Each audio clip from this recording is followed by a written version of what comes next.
2025 April 26వ తేదీ శనివారం కొరకు ఏర్పాటు చేయబడిన నేటి దిన దేవుని వాక్య వాగ్దానము. లూకా సువార్త 25వ అధ్యాయము 49వ వచనము.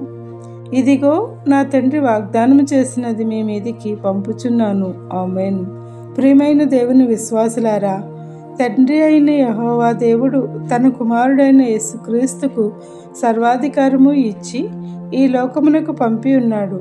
మన రక్షకుడైన యేసుక్రీస్తు తను నమ్మిన వారిని తండ్రి ఇచ్చిన వాగ్దానముతో నింపడానికి మనల్ని తన స్వరక్తమిచ్చి పాపక్షమాపణ ఇచ్చి పాపమును పరిహరింపచేసి నీతిమంతులనుగా పరిశుద్ధాత్మతో బలపరిచి శక్తినిచ్చేవాడు నేటికి ఇచ్చుచున్నాడు.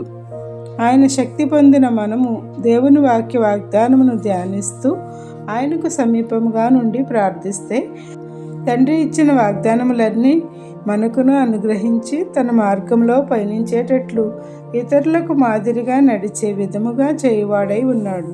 ఆయన ఇచ్చిన వాగ్దానము అందుకున్న శిష్యులు యేసుక్రీస్తు తండ్రి యొద్దకు వెళ్ళిన తర్వాత స్వస్థతలు, అద్భుత కార్యములు ఎన్నో చేసి ఉన్నారు.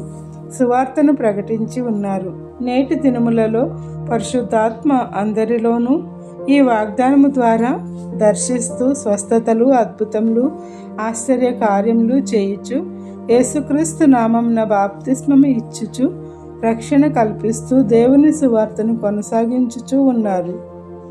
కావున మనము ఇట్టి వాగ్దానం అందుకుని యేసయ్యను వేడుకుంటే మనం చేయుచున్న ప్రార్థనలు సఫలం చేసి స్వస్థతలు అనుగ్రహించి కావలసినవన్నీ నెరవేర్చుచు పరిశుద్ధాత్మ శక్తితో మనల్ని దేవుని సన్నిధిలో ఎల్లప్పుడూ నివసించే వారిగా చేయుచు ఆశీర్వాదములతో నింపువాడై ఉన్నాడు. నేడు ఈ వాగ్దానం అందుకున్న మనము నిరంతరము దానిని పట్టుకుని నెరవేర్చుకోగల ధన్యతతో యేసుక్రీస్తు ప్రభువు మన ఎల్లరకు తన కృపను అనుగ్రహించును గాక. ఆమేన్. ఇట్లు దేవుని సువార్త పరిచర్యలో మీ సహోదరి. Praise the Lord. God bless you. అందరికీ మరణాత.